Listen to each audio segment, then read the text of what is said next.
Assalamualaikum warahmatullahi wabarakatuh. Innal hamdalillah nahmaduhu wa nasta'inuhu wa nastaghfiruh wa na'udzu billahi min syururi anfusina wa min sayyiati a'malina. May yahdihillahu fala mudhillalah wa may yudlil fala hadiyalah. Asyhadu an la ilaha illallah wa asyhadu anna Muhammadan abduhu wa rasuluh. Allahumma salli wa sallim ala nabiyyina Muhammad sallallahu alaihi wasallam wa ala alihi wa sahbihi wa man sara ala nahjihi ila yaumiddin, amma ba'd. Ayo ikhwah, kita lanjutkan kajian tafsir surat 6 ayat 91. A'udzu billahi minasyaitonir rajim. Bismillahirrahmanirrahim. Wa ma qadarallaha haqqa qadrihi idz qalu ma anzalallahu ala basharin min syai'.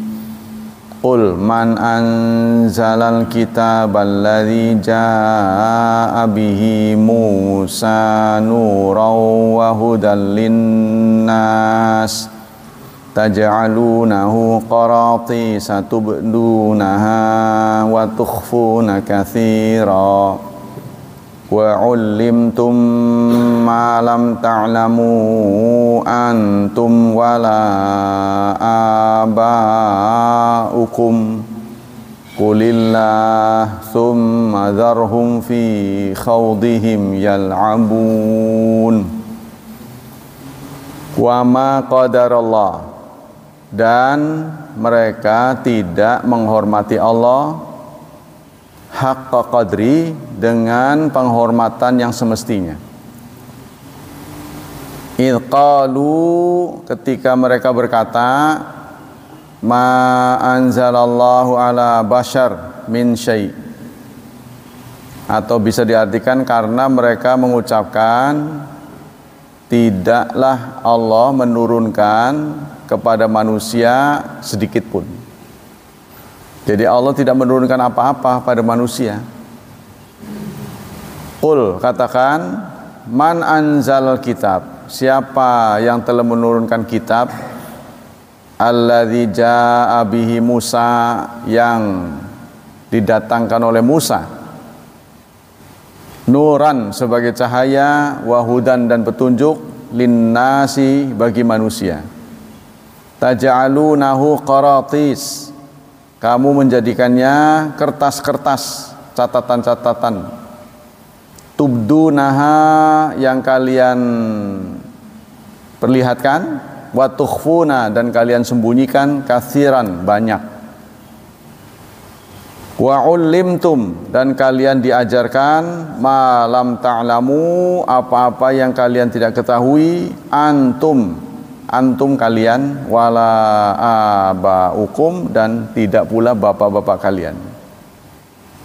Qulillah, katakanlah Allah yang mengajarkan semua. Tsumma dzarhum, kemudian biarkan mereka, fi khawdihim, dalam kebatilan mereka, yal'abun, mereka main-main.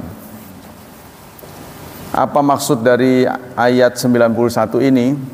Ar-Razi, seorang penafsir, mengatakan, i'lam anna dzakarna fi hadzal kitab anna madara amra Qur'an ala isbatit tauhid wan nubuwah wal ma'ad, bahwa yang menjadi patokan Quran adalah menetapkan tauhid, menetapkan kenabian, dan menetapkan akhirat. Nah, inilah asas pokok akidah yang dibangun dari ajaran yang ada dalam Quran, ya, yaitu tentang menetapkan tauhid isinya, ya. Kemudian menetapkan kenabian serta berita-berita tentang akhirat. Wa annau ta'ala lamma haka an Ibrahim annau dzakara dalil tauhid wa ibtala syirki wa qarara ta'ala dzalika dalil bil wujuhil wadhiha syar'a ba'dahu fi taqriri amrin nubuwah.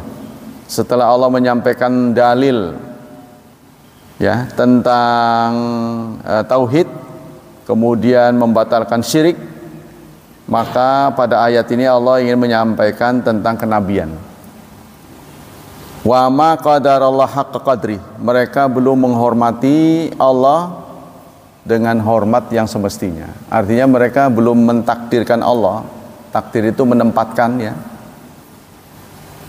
Haitsu angkarun nubuwah, karena mereka ingkar pada kenabian.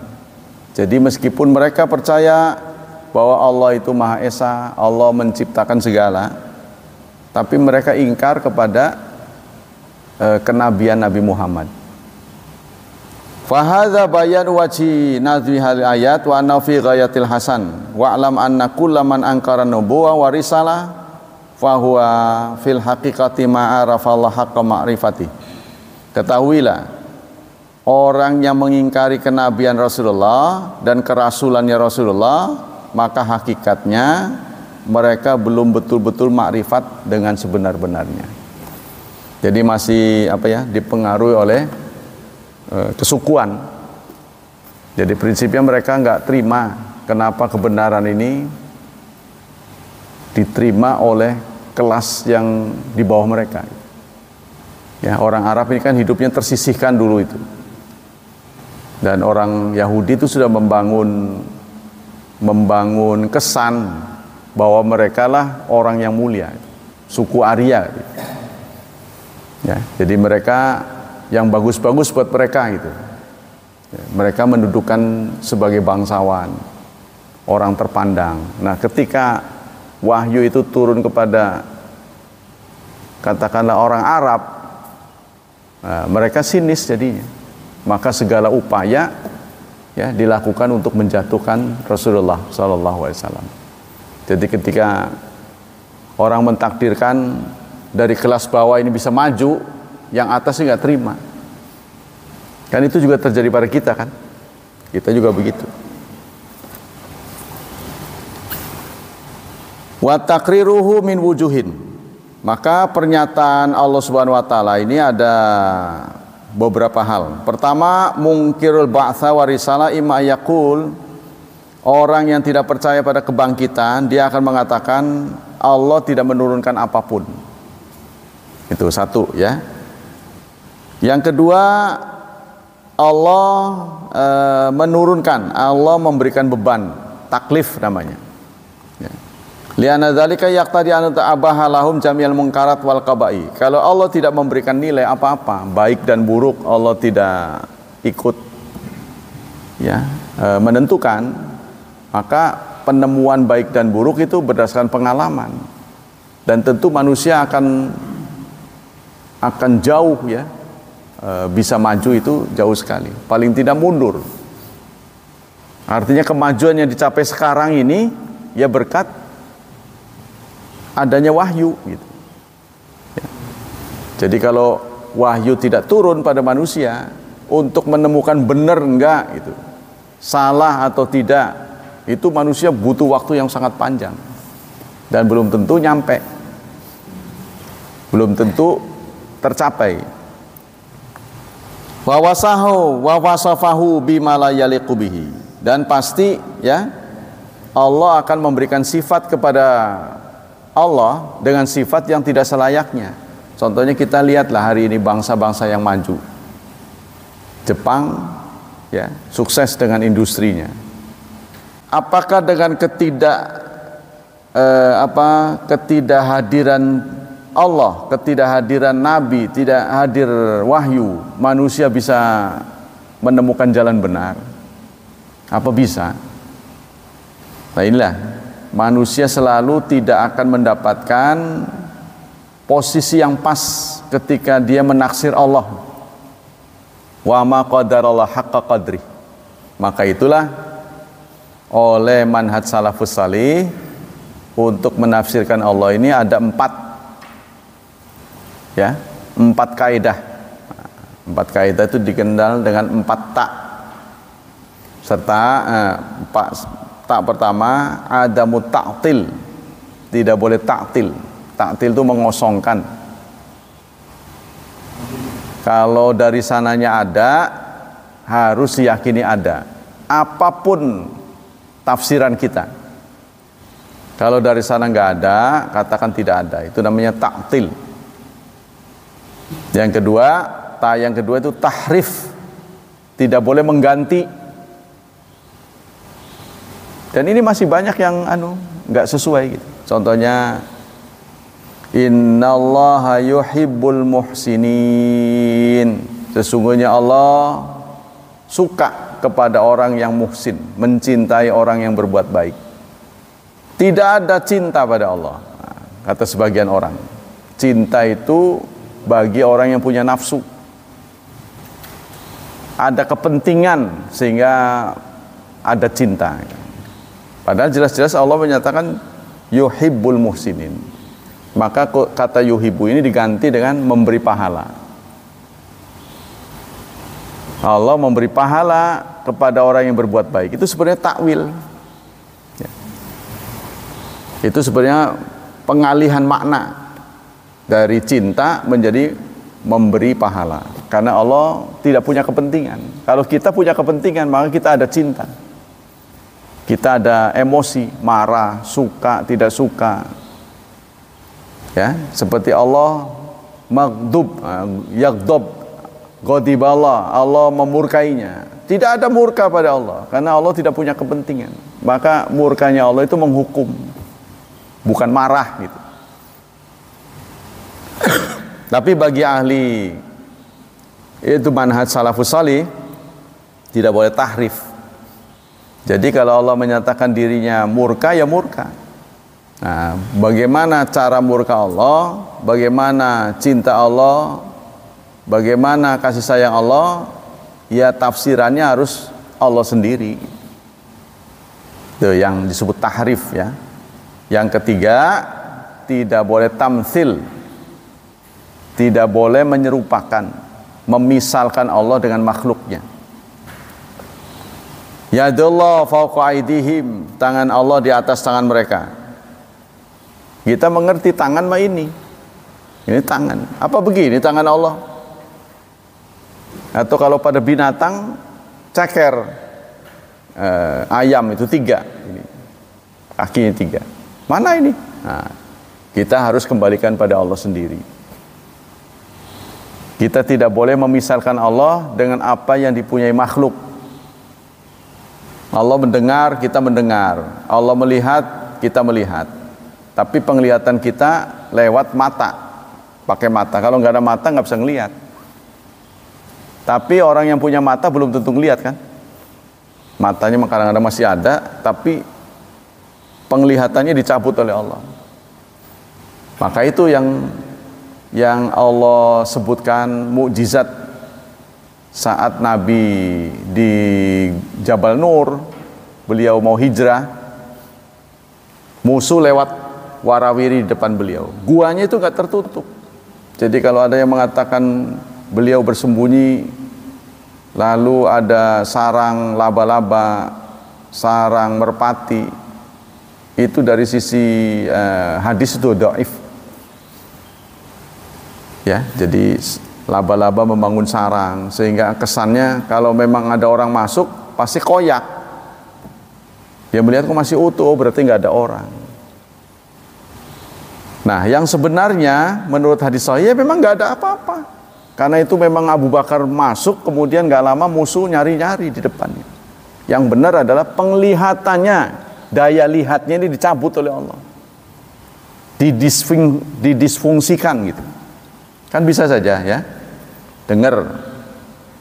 Kita ini sebagai laki-laki punya telinga, kita mendengar dengan telinga. Tapi laki-laki itu berbeda dengan perempuan katanya. Salah satu kelemahan laki-laki, kalau lagi fokus, daya dengarnya dikurangin. Kita kalau lagi fokus, daya dengarnya kurangin. Maka kadang-kadang istri salah paham, panggil mas, nggak denger. Orang udah ngejerit-jerit kadang-kadang, ini lagi fokus, daya dengarnya dikurangin. Loh, ngomong apa toh? Nah, gitu. Nah, terjadilah pertengkaran. Jadi katanya begitu. Jadi kalau laki-laki lagi fokus, tahu baca, tahu apa itu daya dengarnya dikurangin. Ya nggak ngereken, jadi menurut istrinya begitu. Padahal itu secara alamiah memang, loh ngomong apa toh? Dari tadi ngomong aja. Jadi kalau tahu kelemahan dan kelebihan masing-masing, maka kita akan tentram. Tapi persoalannya nggak tahu. Ya, sama dengan laki-laki, stok kata-katanya, stok kosakatanya itu cuma 7.000 sehari semalam. Perempuan 21.000, 3 kali stok kata-katanya itu. Jadi dia bisa ngomong dalam waktu 10 menit itu nggak putus, itu bisa. Kita nggak bisa. Nyerocos kata itu. Nah, apa jadinya ketika istri nggak keluar rumah, di rumah nggak ada objek lawan Nah, suaminya datang. Wah iya bener. Sehingga dia nyerocos ngomong. Suaminya udah kehabisan kata, sudah di luar sana, udah ngomong sama bos, ngomong anak buah, ngejerit-jerit. Stoknya udah kurang. Maka begitu pulang cenderung diam karena udah habis. Sementara istrinya masih seger, justru belum dikurangi apa-apa. Oh, nggak ada lawan bicara di rumah. Nah, inilah terjadi itu pertengkaran. Ngomong terus sih. Nah, itu ya karena kurang memahami. Kita lanjutkan. Wa malumun anna kulla dzalika batil, dan kita faham semuanya itu adalah batil. Nah, bagaimana kita memahami, kita mengakui adanya Tuhan? Itu namanya tauhid apa itu? Rububiyah. Kita mengakui adanya Tuhan. Tapi bagaimana timbang terimanya kepada sesuatu yang kita tuhankan? Terima kasihnya bagaimana? Ini namanya tauhid uluhiyah. Dua-duanya harus diatur.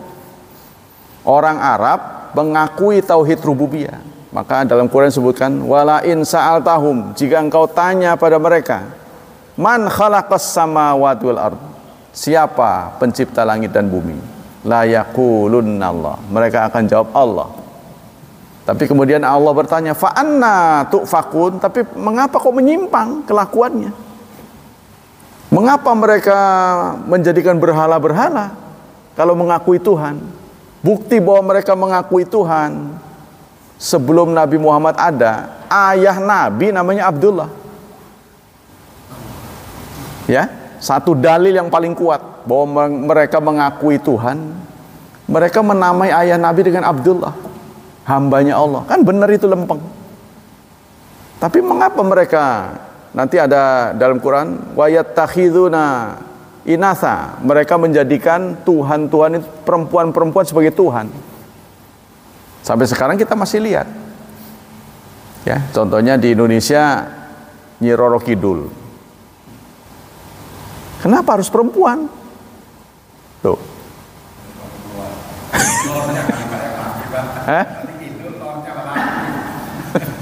Kenapa perempuan? Kalau orang Chinese Dewi Kuan Im. Perempuan juga. Ya, itu benar apa yang disampaikan Allah. Mereka menjadikan perempuan-perempuan sebagai Tuhan. Begitu juga Lata, Uzza, itu perempuan. Begitu juga nama surat, yaitu Al-Baqarah. Kan sapi betina. Kenapa bukan sapi jantan? Kenapa betina gitu? Nah ini ya, aneh begitu. Tapi mereka sendiri tindas perempuan. Kalau lahir perempuan dikubur hidup-hidup.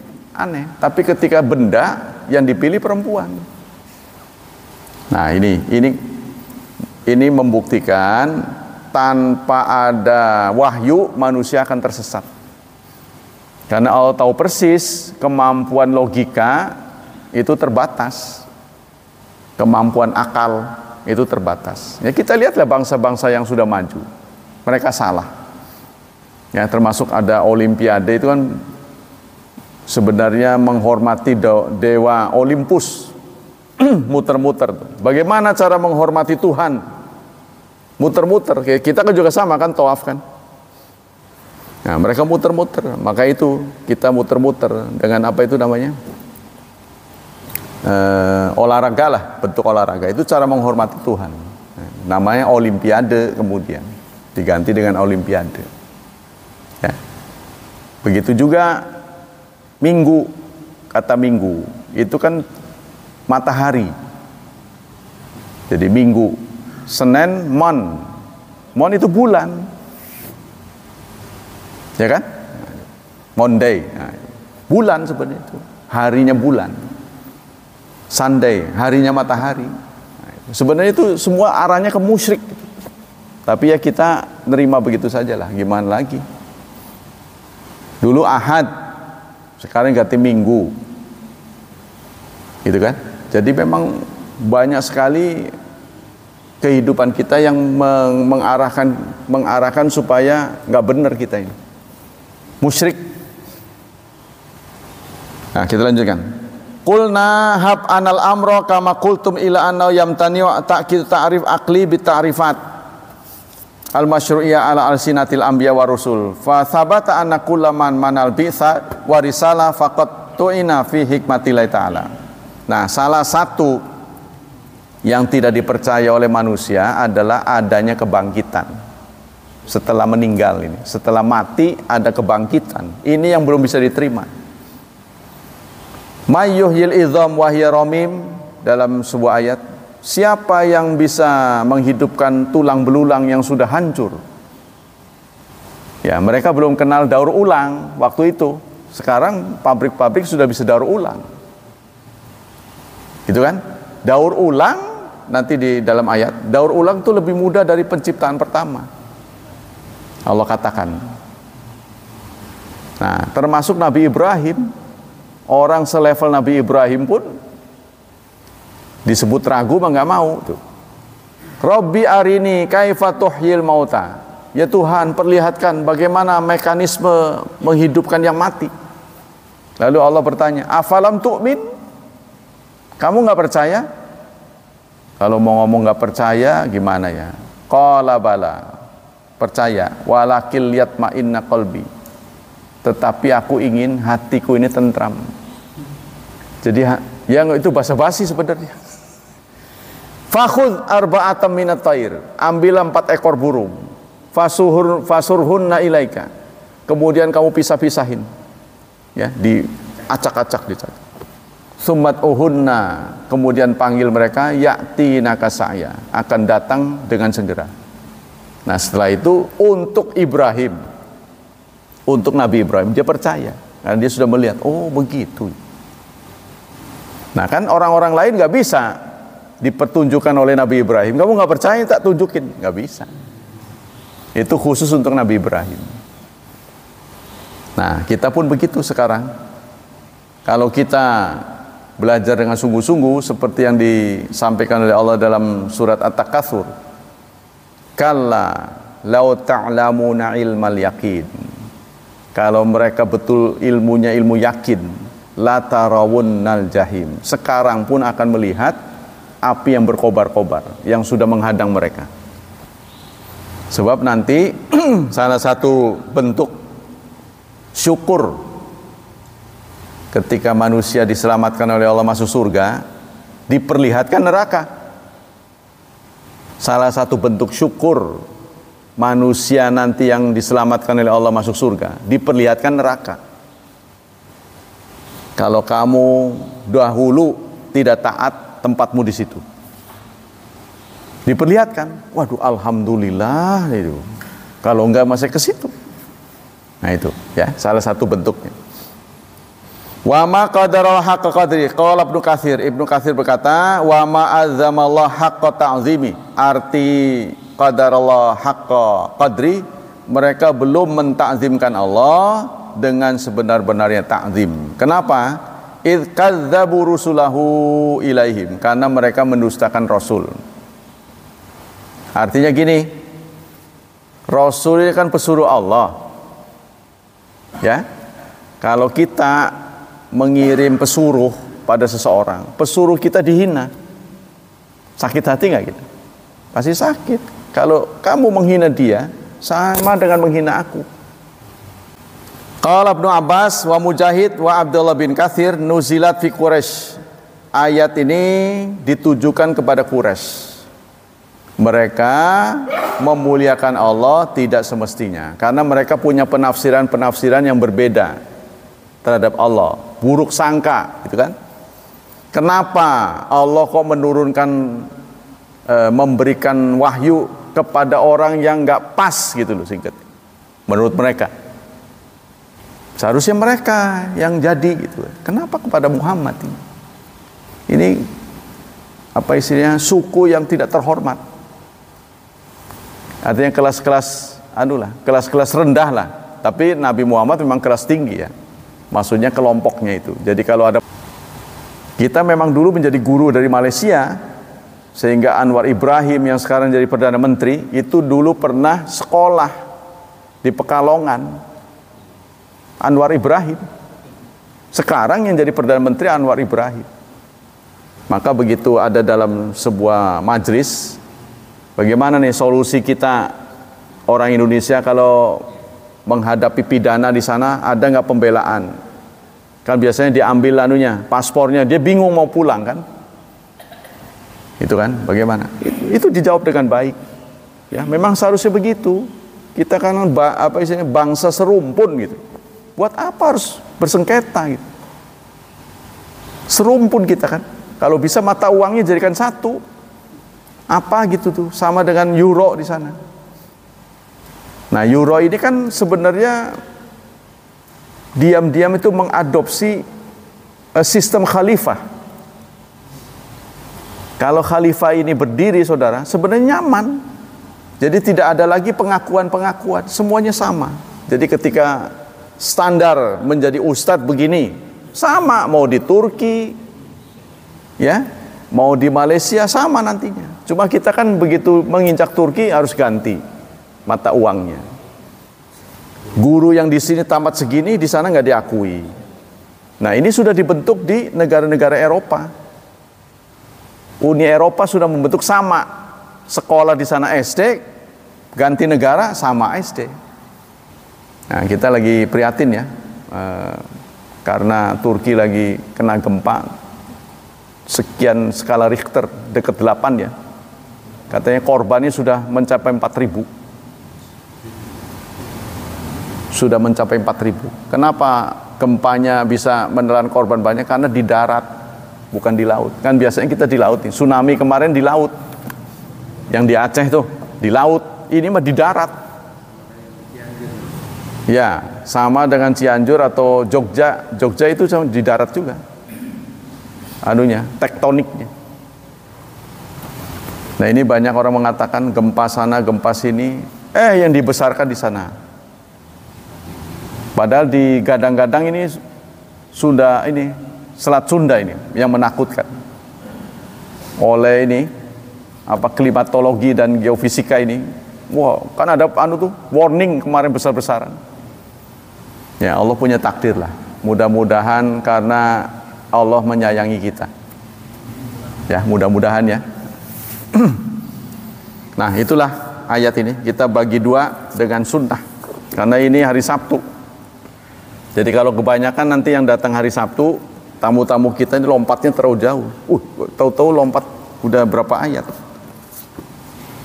Kita lanjutkan dengan sunnah Rasulullah, hadis Rasulullah. Ini diambil dari kitab Jami' Kamil. Jadi menurut pengarang ini, dia sudah berusaha sekuat tenaga mengumpulkan kitab-kitab hadis, ya, sehingga dengan kita membaca ini kita nggak perlu lagi membaca Bukhari, Muslim, Abu Dawud gitu, dikumpulin sama dia jadi satu. Bismillahirrahmanirrahim. Kita yang lalu sudah membahas tentang ilmu. Yang kedua, babu qaulin Nabi ana a'lamukum. Ucapan Nabi, aku lebih tahu daripada kalian, ya. Lebih tahu Allah daripada kalian. Ini saya harus pandu pakai ini, pakai keterangan dari Ad-Durar, ya.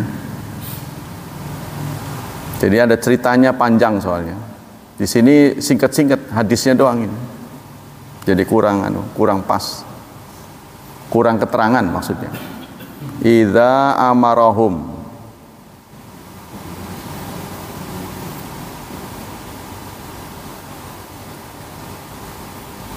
Ini enggak ada keterangannya di sini. Idza amarahum. Nah ini. Idza amarahum. Bentar ya. Bismillahirrahmanirrahim. Apa keterangannya? Nih, keterangannya sebagai berikut. Diriwayatkan oleh Aisyah, karena Rasulullah sallallahu alaihi wasallam, bahwa Rasulullah jika menyuruh sahabat-sahabat, maka Rasulullah akan menyuruh amal-amal bima yutiqun yang mereka mampu lakukan. Artinya perbuatan yang realistis. Rasulullah kalau menyuruh pasti realistis itu. Suruhan itu pasti bisa dijalankan. Itu ya. Qalu inna lasna kahayatika ya Rasulullah. Tapi sahabat-sahabat merespon perintah Rasulullah dengan mengatakan, kami tidak seperti Anda ya Rasulullah. Begitu kata para sahabat. Kami tidak seperti Anda. Tidak sepertinya itu seperti apa? Innallaha qad ghafara laka ma taqaddama min dzambika wa ma ta'akhkhar. Karena Allah sudah mengampuni dosa Anda yang lalu dan yang akan datang, sementara kami tidak, begitu. Ya. Fayaghdabu hatta yu'rafal ghadab fi wajhi. Kemudian Rasulullah marah. Murkalah Rasulullah sehingga terlihat gambaran murkanya pada wajahnya. Summa yaqul, kemudian Rasulullah bicara, bersabda, inna atqakum, sesungguhnya orang yang paling takwa di antara kalian, wa a'lamukum billahi ana, dan yang lebih tahu kepada Allah adalah aku. Hadis sahih diriwayatkan oleh Bukhari dalam kitab Iman dari Muhammad bin Salam. Ya. Apa yang saudara bisa tangkap dari redaksi hadis ini? Kan nggak ngerti. Ya, jadi ceritanya Rasulullah bersama dengan sahabat terlibat dialog. Rasulullah kalau nyuruh ya nyuruh, pasti suruhannya itu yang realistis, terutama yang mudah dijalankan. Tapi sahabat-sahabat nggak terima. Ya Rasulullah, kami nggak seperti Anda, sebab Anda adalah sosok yang sudah diampuni dosa yang lalu dan yang akan datang, sementara kami belum. Nah, mendengar itu Rasulullah marah. Ya. Terlihat sekali kemarahannya pada wajahnya. Lalu beliau bersabda, sesungguhnya yang paling takwa dan yang paling tahu terhadap Allah adalah aku. Nah, coba saudara kalau baca sepintas-pintas, nggak mudeng, makanya perlu bantuan. Nah, ini ada kronologisnya. Ya, ini dengar kronologisnya. Kanan Nabi harisan ala taisir alal ibadi walam yuhammilhum ma la yutiqun wala yastati'una min amal wal ibadat. Salah satu keindahan Rasulullah sebagai seorang pemimpin, beliau kalau menurunkan perintahnya itu bisa dijalankan. Jadi tidak mungkin Rasulullah akan menyuruh sesuatu yang angel gitu loh. Wah, kayak susah banget, nggak mungkin. Pasti yang realistis dan bisa dijalankan. Wa hadzara minat takalluf wa tasyaddud, dan Rasulullah memberi peringatan jangan sampai mempersulit diri. Gitu kan? Sehingga ada pilihan-pilihan, Saudara. Ada pilihan-pilihan dalam menjalankan Islam itu ada pilihan-pilihan. Contohnya kita mau turun sujud. Apa mau dengkul dulu apa tangan dulu? Seenaknya sampean gitu. Bagi orang dengkul dulu. Kalau yang susah bagaimana? Nah, saya mah nyamannya tangan dulu, udah silahkan. Jadi sesuatu yang dari sana tidak ditentukan, jangan ditentukan. Nyamannya aja bagaimana? Ya, karena boleh jadi usia berlainan. Usia berlainan. Karena faktor usia lah, sulit bagi dia kalau dengkul dulu ambruk nantinya. Nyungsep. Wah, saya mah tangan dulu. Ayo saja. Kan ini Islam kan berlaku untuk muda, tua gitu kan. Orang kan nggak pernah tahu kan. Nah, itu. Nah, makanya ini. Wa fi hadzal hadis tukhbiru ummul mukminin Aisyah radhiyallahu anna nabiyya kana ya'muru ashabahu bima yutiqun minal a'mal wa bima yasta'in mudawata alaihi. Pada momen ini Aisyah bercerita Rasulullah menyuruh sahabatnya untuk melakukan amal yang mudah dan bisa dawam. Mudah dan dawam. Dawam itu apa? Rutin. Mudah tapi rutin. Nah, itu. Li'anau kana harisan ala mudawama ala amal la alal iktsar. Karena Rasulullah lebih mengutamakan amal itu yang bisa terus-menerus. Jangan diperbanyak. Maksudnya kalau banyak bakalnya berhenti, ya, kumat itu artinya. Lagi kumat banyak gitu. Dari pagi sampai malam nggak keluar masjid.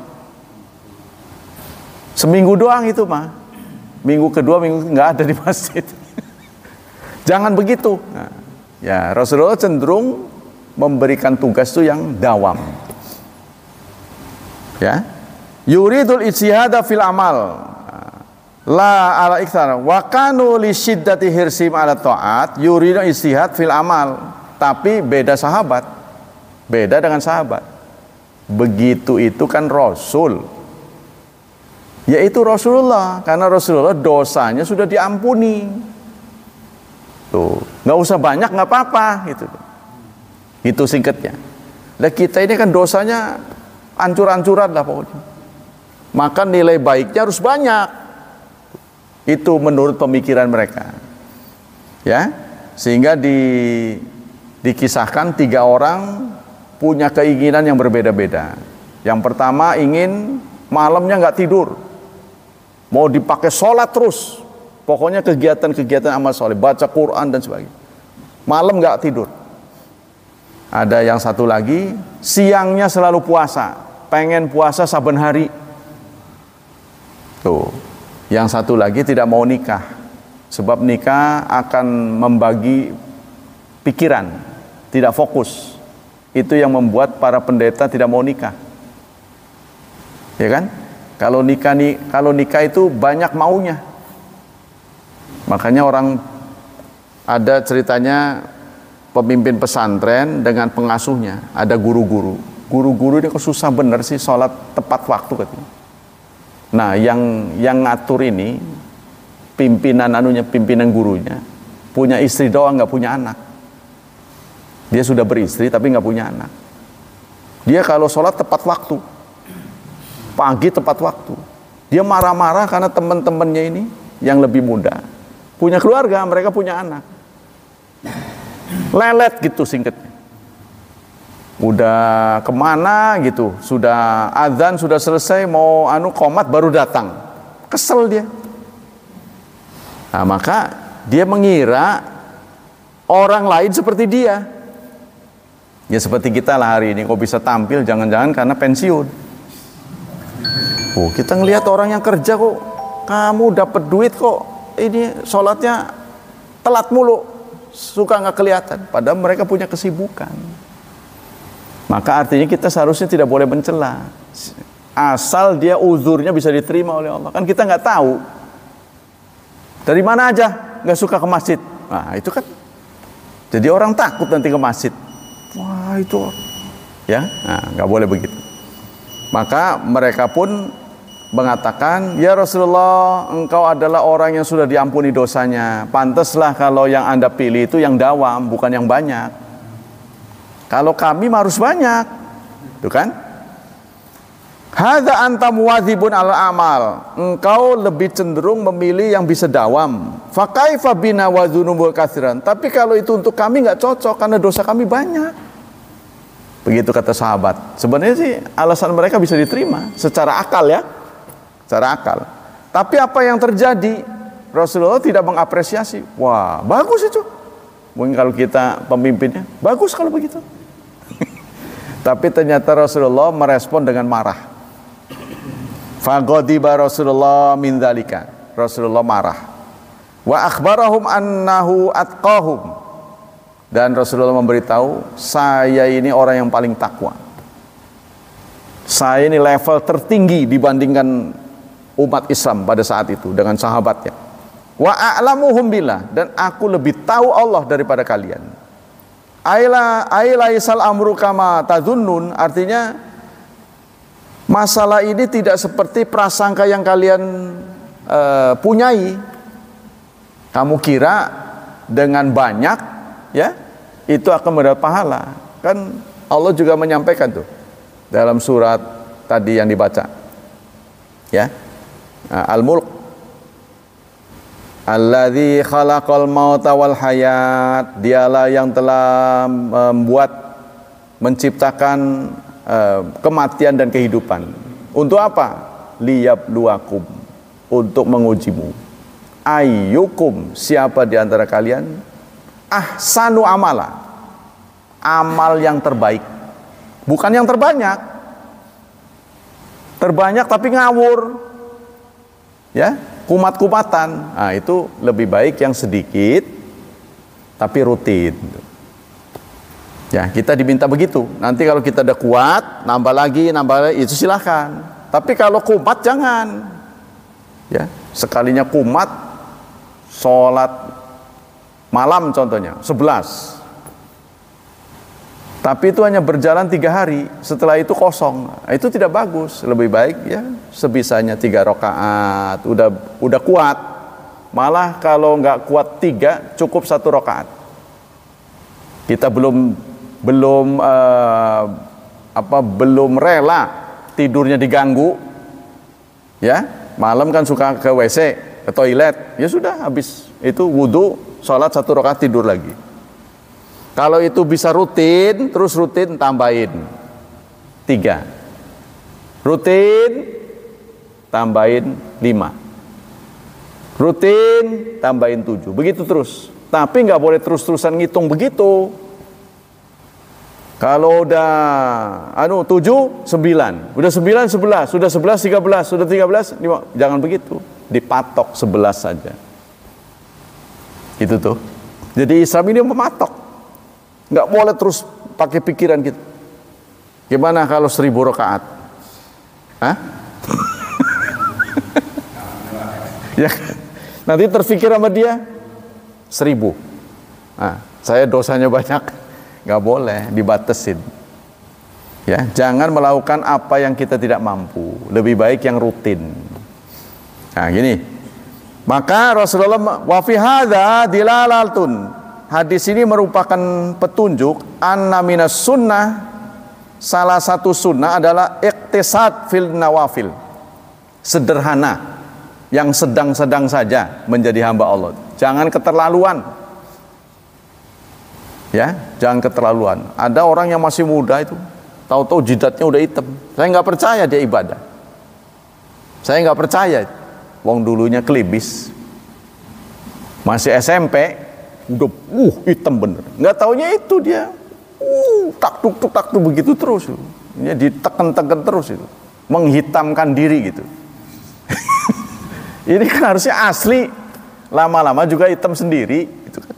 Itu karena akibat banyak sujud, itu nggak bisa dibohongi. Ya. Tapi kalau dia berusaha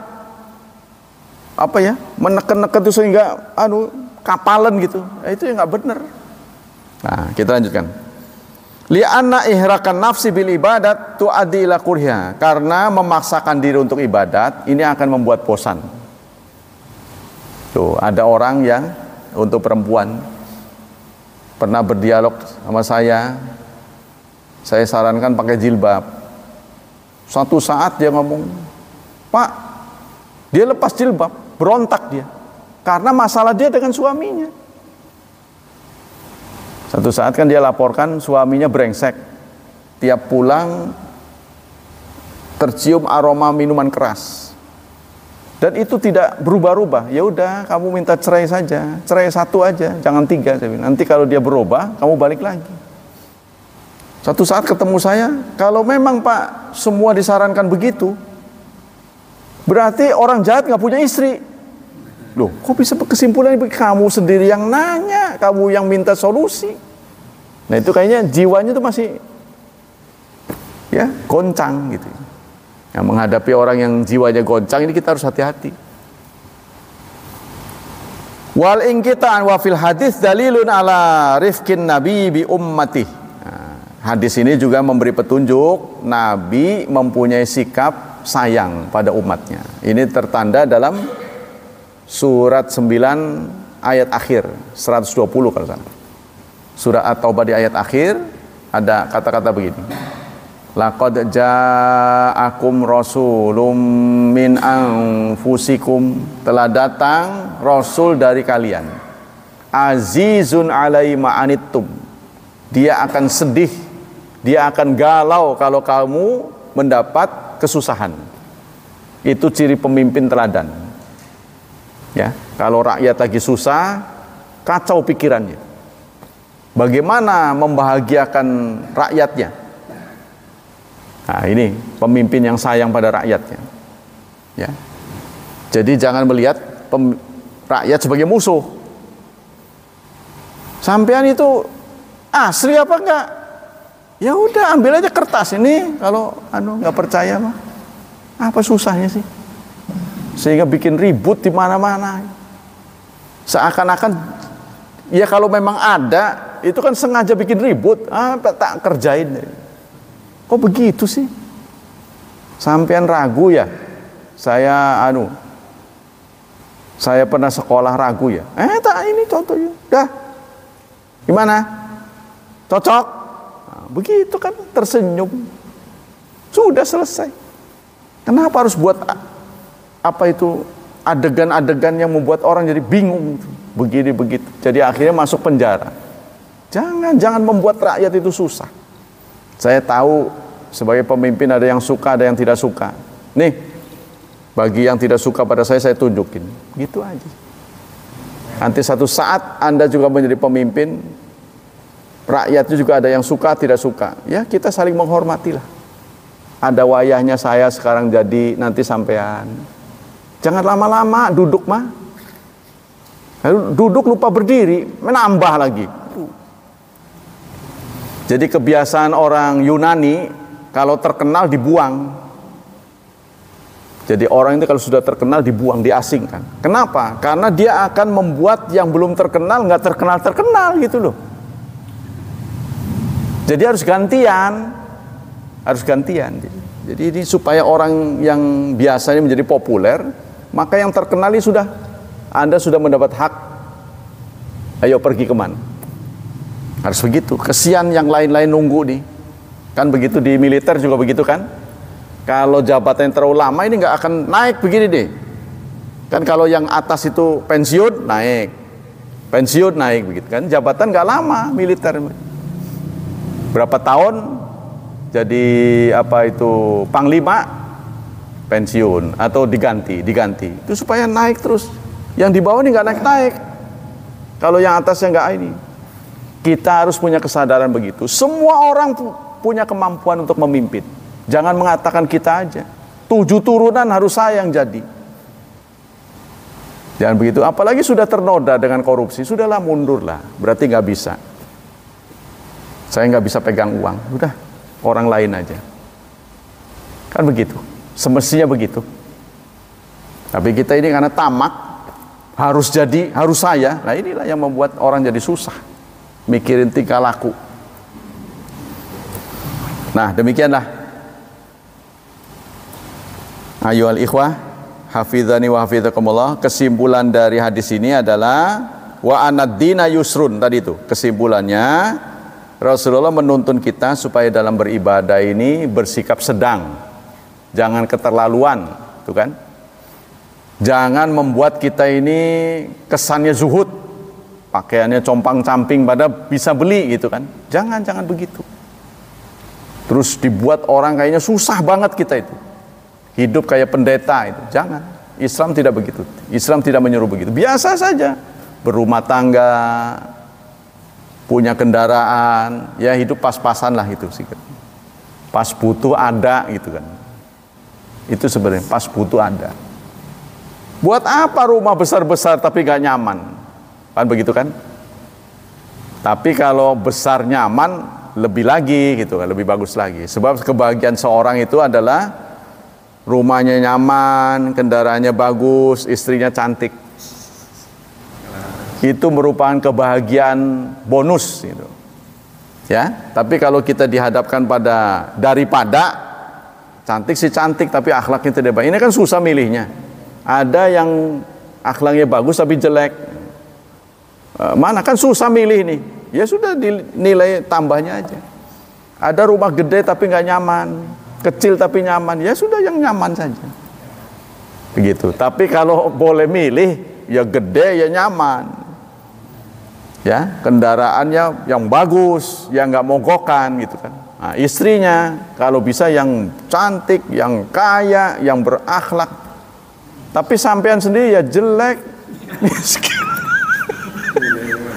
Jadi kadang-kadang kita nggak berkaca gitu. Pengen yang bagus, kita sendiri jelek. Jadi ya maksudnya menempatkan itu harus sedang-sedang saja gitu. Kita sadar kita ini nggak sempurna, gitu kan? Kita nggak sempurna. Kita terbatas oleh waktu. Pada saatnya kita harus pulang.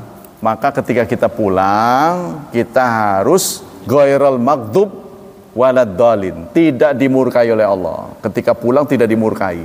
Terus nggak nyasar. Artinya jangan nyasar ke neraka, ke surga, gitu kan? Nah, itu. Jadi nyasar.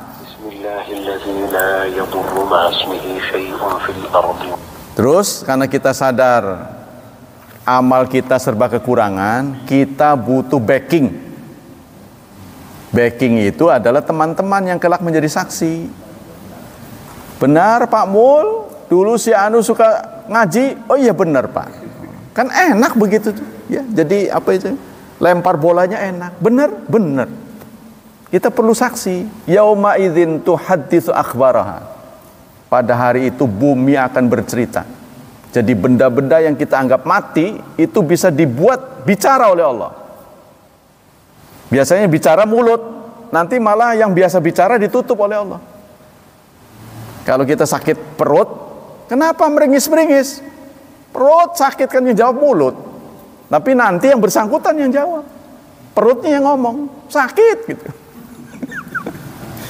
Sampai kitanya, waduh kenapa kamu ngomong? Sampai begitu. Ceritanya nanti, ya. Antaqona Allah lah yang menyuruh kami bicara. Saksi, kaki bicara, tangan bicara, mata bicara.